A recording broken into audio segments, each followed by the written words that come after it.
Motivation is a tricky skill to master. Sooner or later, we'll all come to a point where we just can't find the willpower to start on our tasks.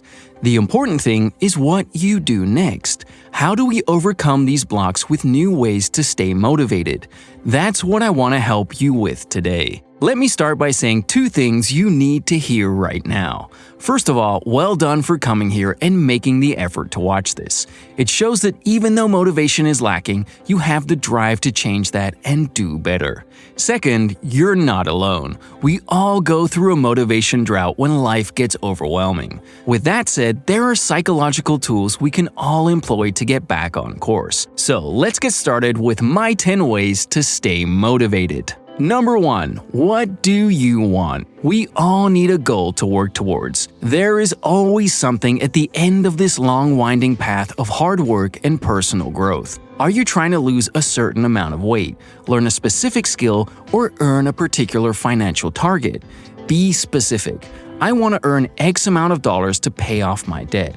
I want the best grades to graduate college. I want to become proficient in Japanese within a year. Now write it down and put it up somewhere you will see it every day. Stick it to the fridge. Create a lock screen image for your laptop. Find what works to keep this goal firmly in mind. Number 2. Commit to making regular effort. I'm not going to dwell on this one because I know this is where you've probably fallen in the past. It might be why you're here right now. A commitment to regular effort means dedicating yourself to regular study sessions, gym sessions, or whatever else it takes to get closer to that goal. But this isn't easy with low motivation. Even the best schedules can quickly fall apart when willpower subsides. This is something to come back to when you've mastered the following tips. Number 3. Figure out your why. The first thing to do when you reach this inevitable stumbling block is to remember your why. We all have a why, a solid reason for wanting to achieve these goals. You want to graduate college. Great, so does everyone else. What's your deeper why? What career and lifestyle are you aiming for once you earn that degree? Where do you see yourself in 5 years? And how will your actions now get you to that point? Remember that there is no wrong answer here. Why do you want to learn Japanese? Is it to finally take that dream trip or to get more involved in anime? If you're trying to learn a skill for a passion project, that's commendable. Find that burning desire that drives you to achieve all your goals and tasks. If it physically pains you to know that it could slip away without better motivation, that makes it all the more real. Feel it. Let it be that fuel that gets you out of bed and behind your desk tomorrow morning. Number 4. Make room for high and low level thinking. Now that you have your goal and why firmly in your mind, you need a how. We can drone on about the high-level concepts of long-term goals and reasons for motivation, but we can't ignore the low-level specifics and short-term aims. This is where realism creeps back in like that old-school bully ready to knock you down to earth. However, with the balance between a clear why and some proactive short-term hows, we can overcome those doubts and build a better strategy. That low-level thinking means looking at your short-term tasks and the logistics of how to move forward.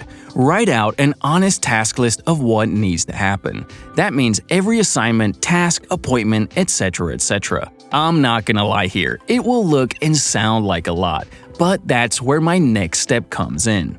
But before going to the next step, feel free to like and subscribe right now, and make sure to click the notification bell so you'll be notified of my latest videos as soon as they are published. And now let's go ahead with the next step. Number 5. Start chunking. I admit the name isn't great. It sounds like a new social media fad, but stick with me here. Chunking means taking everything you have on your giant list of tasks and breaking them down into smaller chunks. This sounds counterproductive at first, I know. Why increase your to-do list like this? Well, our brains are hardwired to quit on us when faced with a mammoth task. It decides we've done more than enough already and resists trying. But if we hide the enormity of a project behind smaller, easier tasks, we're more likely to give it a go and have the self-belief that we will succeed. It seems we're pretty good at fooling our brains and coercing them into providing some extra willpower to succeed. But where to begin?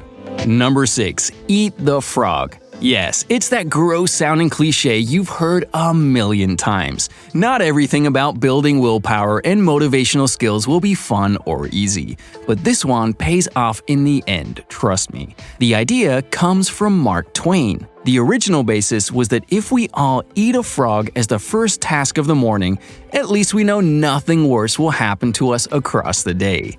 This doesn't mean we should actively seek out an amphibious breakfast to stop the day from feeling quite as bad thereafter. Instead, we should pick the task on that brand new to-do list that is the most unappetizing and do that first. It might mean scheduling a call or an appointment you've been putting off. It might mean getting started on a difficult written assignment. There are two common outcomes here. Either you find the action and results aren't as bad as you expected, or they were, but at least it's over and done with before lunchtime.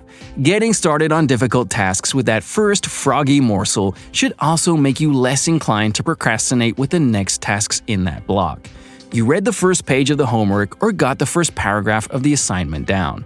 The rest should flow from there. Number 7. Improve your confidence. Confidence is a big hurdle for motivation and goal setting.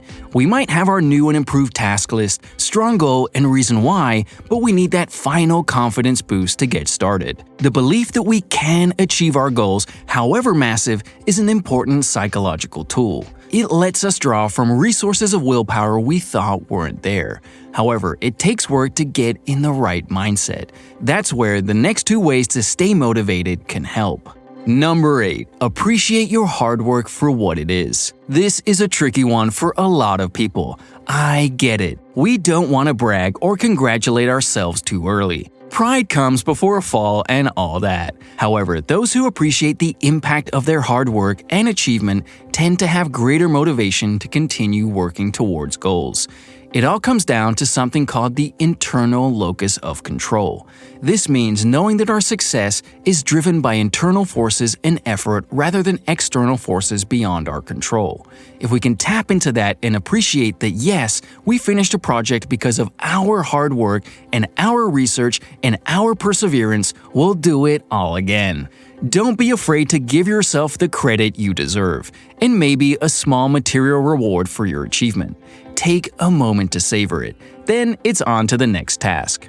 Number 9. Mind your language. Negative language doesn't just mean calling yourself a useless when things go wrong. That's unhealthy, but so is the constant way we talk down to ourselves about our abilities. It's no wonder our confidence is so low when we keep saying we can't do something or won't achieve it. We've given up before we begin. One way around this is to switch tenses. Stop looking at the future you as some stranger you don't expect to meet.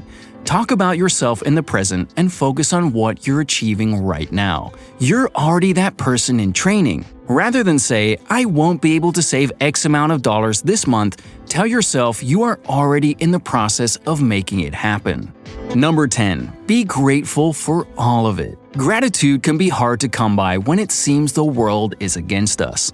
But with that new internal locus mindset and chunking ability, you know that external factors aren't conspiring to bring us down, and we can achieve a lot. So much about building motivation and willpower is psychological, that every positive aspect of our mindset helps. So why not end the day with gratitude for where you are in the present moment on your journey? Don't get caught up in how far you have left to travel. Stop by the roadside and smell the flowers as you rest. This should help build motivation to continue your journey tomorrow. So to summarize, here are the 10 most effective ways to always stay motivated. 1. Know what you want. 2. Commit to making regular effort. 3. Figure out your why. 4. Make room for high and low-level thinking. 5. Start chunking. 6. Eat the frog. 7. Improve your confidence. 8. Appreciate your hard work for what it is. 9. Mind your language. 10. Be grateful for all of it. Thank you for taking the time to watch this guide on how to stay motivated. Don't forget that it's here whenever you need a refresher. Work through these tips at your own pace and be patient with yourself. With time, you should find that your mindset shifts to a place where positivity and willpower are more abundant. Make sure to also watch this video right now for more tips on how to build unbreakable self-discipline. See you in the next one.